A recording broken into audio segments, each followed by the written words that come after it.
Hey, it's going well to News Act, Thursday 25th November 2021. We're looking at the papers. First up, New York Times picture from the Ahmed Arbery case. 3 people found guilty. Over on the left, Angela Merkel handing over the reins in Germany. Down here, picture of Baby Yoda heading for the Macy's parade. Best of luck.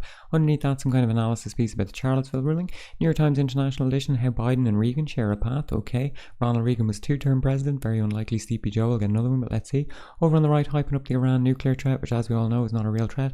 No USA Today or Wall Street Journal today because it's Thanksgiving. So happy Thanksgiving to all Thanksgiving enjoyers celebrating on stolen Indigenous land. New York Post, frostbite, the song before forcing kids to eat outside because of COVID. National Post from Canada, hockey, flooding, China. Grandma from Cuba, today's the day, 5 years gone from this mortal coil, Fidel Castro ruse. Yesterday was a gala marking the occasion, which is obviously quite emotional.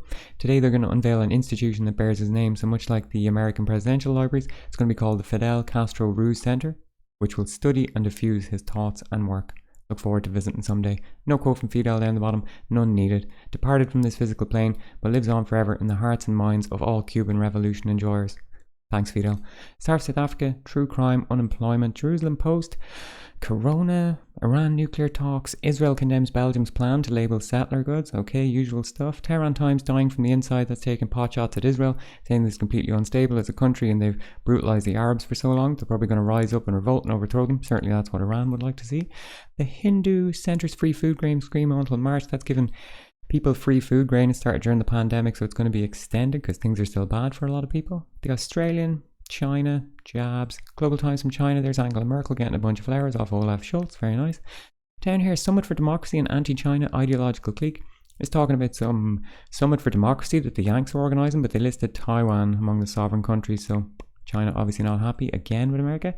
Irish Examiner, true crime, property. Down here, a story about a man who was taking photos at Santa's grotto a couple of Christmases ago, and he wasn't given any breaks at all to go to the toilet or to eat or anything. He was only paid €12 an hour. It's pretty shit. He brought them to the Employee Labour Relations Court or whatever, and they awarded him €200 in damages. So after tax, I guess it's about half that. Irish Times, masks, at least 31 drowned after migrant boat sinks. That was in the Channel, or IP. Down there, mortgages. Irish Daily Mail, lifestyle, booster jabs, true crime. Irish Sun, celebs. Same story about the Santa photographer. Financial Times, more than 30 migrants drowned in the worst disaster of the Channel surge so far. Down here, Diamond apologised to China after saying JP Morgan will outlive the Communist Party. Some lad who works for JP Morgan was making a speech, and JP Morgan and the Communist Party are both exactly 100 years old, and he said, I'd make a bet that we will last longer. And of course he had to rush to apologise because JP Morgan do a lot of business in China, so bad move, buddy. The Guardian, tragedy at sea, claims 31 lives in Delhi's day refugee crisis. There's a picture there of people on the move getting off on the beach. Interestingly, they've blurred the child's face there on the front of the Guardian.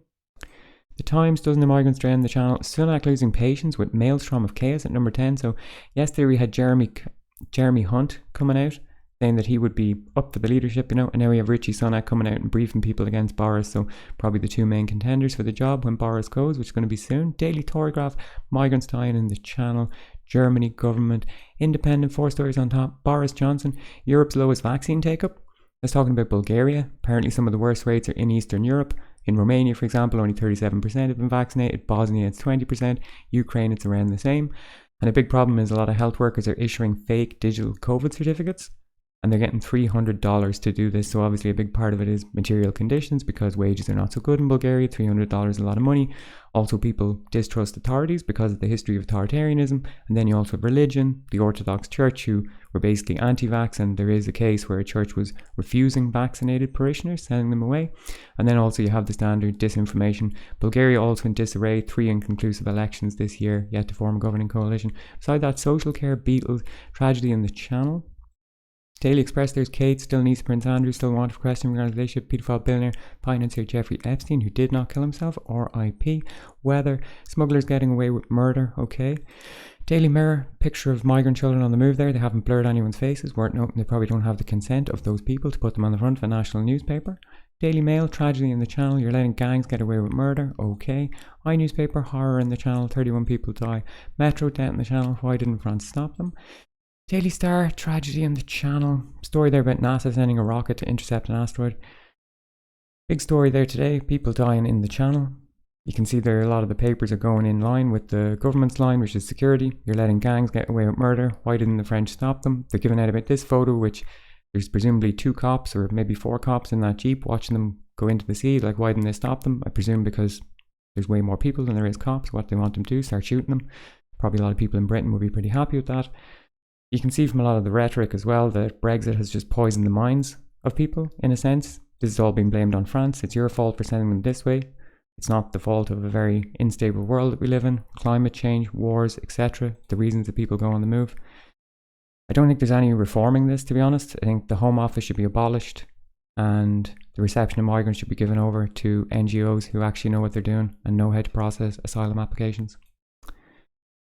Worth noting that 30 people died in the Channel. It is a tragedy, RIP. Last week, 75 people died in the Mediterranean. That's the ones we know of. And people are dying every day on the route to the Canaries, because a lot of people miss the Canary Islands and end up heading out into the Atlantic to certain death. We also have problems on the Poland-Belarus border still, where people have been brutalised. The border between Bosnia and Croatia, people have been brutalised on a daily basis for years now. And various other flashpoints. In Greece, it is illegal to help people in distress at sea. It is legal to let them drown. That's the world we live in. Julian Assange is still in jail, the maximum security Belmarsh prison without fair trial or due process. If you want to stay off corporate social state media today, just click the link in the description. Alright, thanks, good luck.